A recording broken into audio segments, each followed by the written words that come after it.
Agent کہا। میں آپ کے سامنے کچھ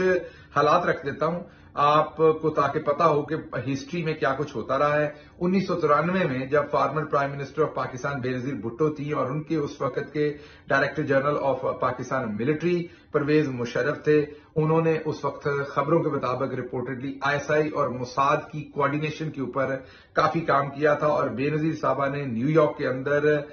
جو سینئر اسرائیلی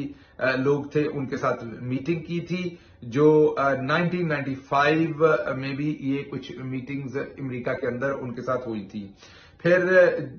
جمعیت علماء اسلام کے لیڈر مولانا اجمل قادری، جو نواز شریف کی کیبنٹ کے اندر وزیر کے فرائض انجام دے رہے تھے، انہوں نے ٹیلی ویژن کے اوپر آ کر ببانگ دوہل پاکستان کے ٹیلی ویژن کے اوپر انٹرویو دیتے ہوئے انہوں نے کہا کہ ان کو نواز شریف نے اسرائیل بھیجا تھا۔ جی،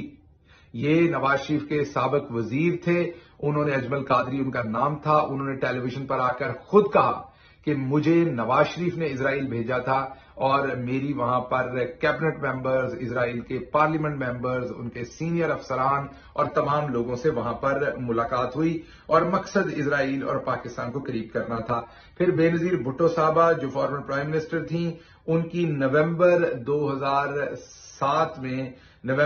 18 نومبر 2007 میں ان کی ملاقات ہوئی جو فارمر پرائم منسٹر اور پریزیڈنٹ تھے شمن، ان کے ساتھ ملاقات ہوئی اسرائیلی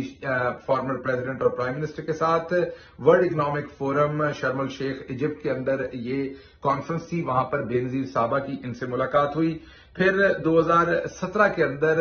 مشہور انویسٹیگیٹو جرنلسٹ ہمارے بھائی اشر شریف صاحب نے سب سے پہلے یہ سٹوری بریک کی تھی، جس میں انہوں نے یہ بتایا تھا کہ نواز شریف کے جو بیٹے ہیں حسن نواز، انہوں نے FZE کیپٹل کمپنی ان کی جو ہے اس کے اندر ان کے پارٹنرز جو ہیں وہ اسرائیل سے ہیں، یا ان کے ڈائریکٹرز جو ہیں وہ ان کا یہودی مذہب کے ساتھ تعلق ہے اور وہ اسرائیل کے رہنے والے ہیں، اور انہوں نے ان کے نام بھی دیے تھے۔ باربرا کان تھا اور اس کے ساتھ ساتھ اور اس کے ساتھ ساتھ ڈیوڈ پرل مین، یہ دو لوگ جن کے ان کے ساتھ کاروباری مراسم تھے، ان کی کمپنیز کے اندر وہ ڈائریکٹر تھے، ایک قسم کا مل کے کام ہو رہا تھا۔ اسی طریقے سے 2022 میں ایک 15 ممبر ڈیلیگیشن، یہ 2022 میں ہماری حکومت جانے کے بعد شہباز شریف کی حکومت کے دوران ایک 15 ممبر ڈیلیگیشن جو ہے، جس میں پاکستان ٹیلی ویژن کے اینکر جو بہت سارے اداروں کے قریب رہ کے کام کرتے ہیں، وہ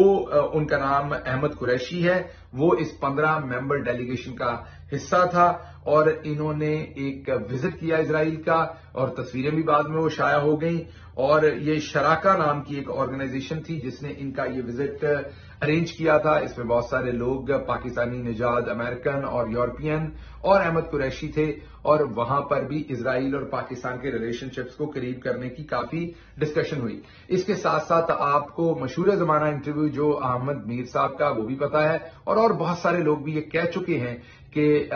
جنرل باجوہ جو ہے وہ اسرائیل کو ایکسپٹ کرنا چاہتے تھے، وہ شدید پریشر ڈالتے رہے، اور اس کے ساتھ ساتھ بہت سارے لوگ یہ بھی کہتے رہے ہیں آپ کے سامنے کہ باجوہ صاحب نے بہت سارے جرنلسٹوں کو یہ کہا کہ ہمیں اسرائیل کو ایکسپٹ کر دینا چاہیے اور آپ ذرا اس کے لیے راستہ ہموار کریں۔ لیکن آپ اس کے ساتھ ساتھ یاد کیجئے، عمران خان صاحب نے